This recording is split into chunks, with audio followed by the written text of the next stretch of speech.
Dari yang terkasih dalam nama Tuhan kita Yesus Kristus, sebelum kita memulaikan ibadah kita, sebelum kita memulaikan mendengarkan firman Tuhan, terimalah salam saya dalam bahasa kasih Kristus. Shalom, shalom. Kurang semangat, shalom, shalom.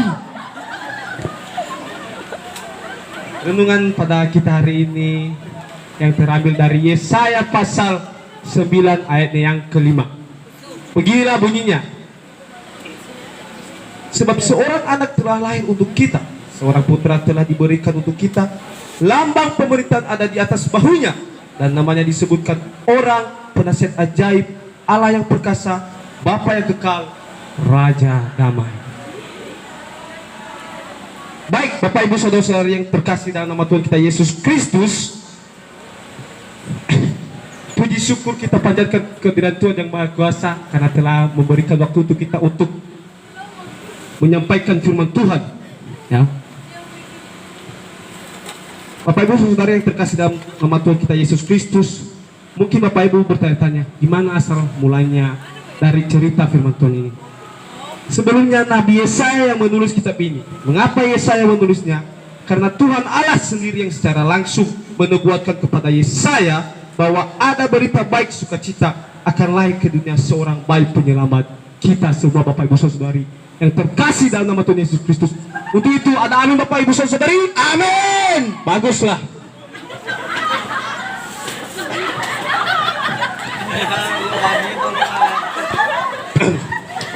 Baik, sekarang yang menjadi tema kita pada saat hari ini yaitu berita tentang lahirnya Putra Kudus Tuhan kita Yesus Kristus, penyelamat kita semua. Sekali lagi kebanyakan Bapak Ibu Saudari, berita tentang lahirnya Putra Kudus yaitu Tuhan kita Yesus Kristus, penyelamat kita semua. Mungkin Bapak Ibu Saudari bertanya-tanya, gimana cara kita menerima Yesus Kristus dalam kehidupan sehari-hari? Baik, saya akan memaparkannya. Kiranya Tuhan bersama-samaku untuk memaparkannya kepada Bapak Ibu Saudara yang terkasih dalam nama Tuhan kita Yesus Kristus. Amin. Yaitu dengan dua poin: mempersiapkan diri, dua, bertobat. Mempersiapkan diri yaitu salah satunya contohnya seperti menyerahkan tubuh dan jiwa raga kepada Tuhan, memberikan waktu untuk mendengarkan firman Tuhan, dan kedua, membuka hati untuk menerima Yesus Kristus. Kedua, bertobat. Mungkin kata bertobat tidak asing lagi bagi Bapak Ibu Saudara yang terkasih dalam nama Tuhan Yesus Kristus, ya. Mungkin tidak asing lagi. Satu dulu, kita harus meninggalkan yang namanya keegoisan, kedengkian, keiriatian, ya. Bila contohnya pada hari Sabat ada kawan-kawan kita yang tidak mau ke gereja, ya. Karena terkadang juga di kampung-kampung kami ada juga yang terjadi kayak gitu, dan termasuk saya juga, Bapak Ibu Saudari. Jangan kita juga menekan orang lain, ya. Kita harus juga introspeksi diri sendiri sebelum kita menyampaikan apa yang kita sampaikan, ya.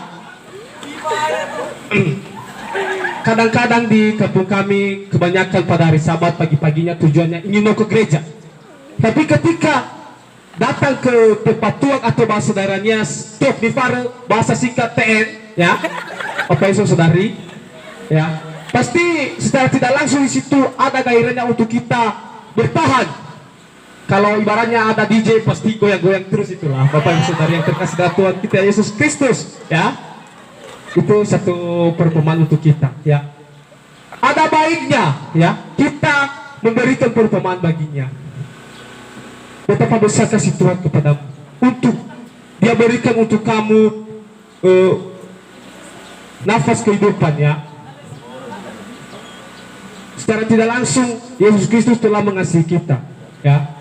Dia telah memberikan kita nafas kehidupan, ya.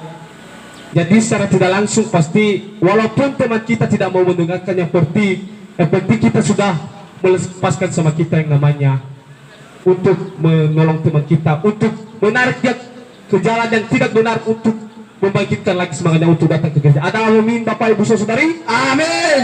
Kedua, poin yang kedua, bertobat, ya. Mungkin Bapak Ibu Saudari bertanya, bertobat, gimana cara kita bertobat, ya? Yaitu saya ambil satu perumpamaan untuk kita semua Bapak Ibu Saudara-saudari, atau sebuah ilustrasi untuk lebih memperjelas, lebih mendetail ya.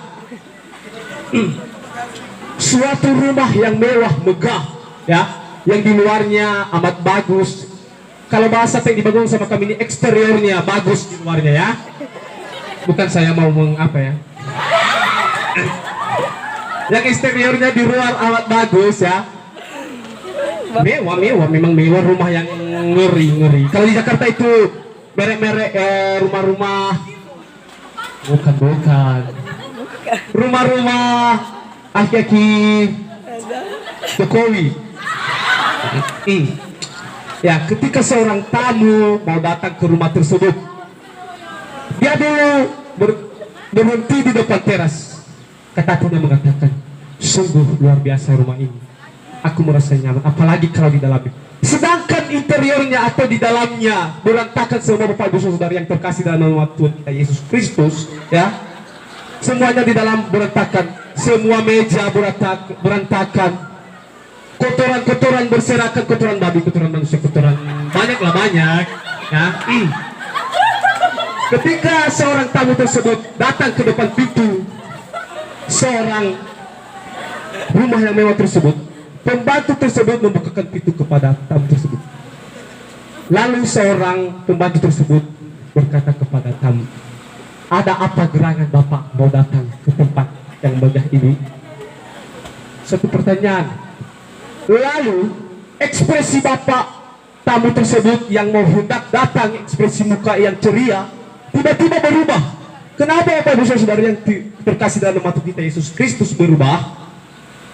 Satu dulu karena tidak bersih, kedua karena bau yang tidak sedap. Tentu itu kalau kita pun di situ melihat tai anjing, tapi kalau di barisan, kalau kami di sini agak menjauh lah, bukan jijik ya, tapi memang harus menjauh juga, ada kuman ya. Ada amin untuk Bapak Ibu Saudari. Amin. Oke, haleluya. Amin. Lanjut kita ke cerita yang tadi, ke ilustrasi yang tadi. Terus ya,